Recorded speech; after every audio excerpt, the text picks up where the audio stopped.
Well, hello there, everybody. This is Holly McWilliams, and thank you for joining me today with priming over old acrylic paintings. Today, what we're going to use is a neutral gray gesso. Now, I personally prefer to not paint on top of a white gessoed surface. So I'm always hunting out different types of toning or different types of colored gesso just to kind of switch things up a little bit. This Liquitex brand is wicked. So this neutral gray is your perfect middle gray. So as you're painting, it really helps you figure out your values. Now, this is an old painting that I had that I actually abandoned because I ended up painting it on a different surface, and I think even a little bit bigger than this. And I'm so glad I did because I love that painting. Now, I've spent a little bit of time ahead of time where I've sanded it down, but I'll do a quick little once over here. And this is a really, really coarse sandpaper. Now, what that's doing is it's taking down any peaks of the paint, so any blobs that just happen to be there. And it's also roughing up the surface a little bit. So it's creating a tooth that the gesso has something to stick to. Now, you may ask for a second, what is gesso? Gesso is a primer that you use for creating art that is a layer that goes between your support, so your canvas or wood, or in this case a panel, a wood panel, and your actual physical painting. A gesso can have acrylic or oil paint that's painted on top, or at least this specific brand can. And what this does is it seals the surface of your support.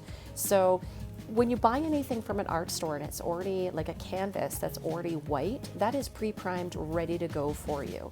And what that's done is it sealed the cotton canvas so that your paint won't get too absorbed into the cotton. Now, as I said, this is a gray gesso, and what this is doing is it's using a color to paint out the painting that I have underneath, but it's also once again sealing the surface of the panel. And well, you know, I had already done that when I painted the painting on top, but here you go, we're gonna have another layer. Now, a very specific Holly thing, if you've watched any of my videos before, I like to switch things up when I'm priming my surfaces. I just like to play, and I find that the priming of the surfaces is a wonderful way to experiment. You can try a roller, you can try a shower squeegee, you can try a whole bunch of different things. I almost always start off with a paint knife, however, just because it's really quick and easy to flatten out and move around the gesso. Now, my next step is using a hog's hair paintbrush. Now, this is a super cheapy brush. I've also had it forever, so it's really quite wiry. And I'm choosing this one specifically because I love the lines that it creates in the paint. So you can see a lot of really cool directional marks, but because it's a cheapie, it sheds. So be sure to pick out any hairs that may have gone onto your panel before you start painting. Now, this is a fun thing. So this is a speedy lino cut block. You can get this at your general art store, and it's meant for block printing. So it kind of feels like a big floppy eraser.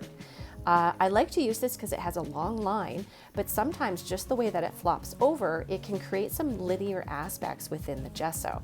And I really like this because the gray gesso with a little bit of the color of the actual painting that was on here ahead of time peeking through is kind of cool. So that's something that I'm liking. So I'm using this to particularly smooth out some areas in the middle of the canvas where I want to paint, but also create some linear aspects that are just kind of funky and cool that I like. So once again, when you're working with this type of priming and prepping, play with this. This is a choose your own adventure thing that's going to make you get your personal style. Now, what is gesso? So gesso is a binder. So because this is acrylic, it's a polymer emulsion, chalk, gypsum, and pigment. Now, gypsum is a calcium sulfate dihydrate. That's a fancy word, but it's something that's put into plaster, chalk, sidewalk chalk, or even drywall. A fine form of it that people used to use for sculpting is actually alabaster.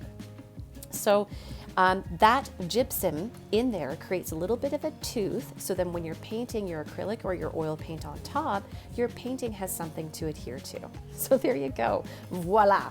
Thank you so much for joining me today. And if you like what you've seen here, I invite you to visit my channel. I have tons of different videos on tips and tricks and all the process that I do behind my artist brain, and maybe you get something you like. So have a great day. Thanks for joining me.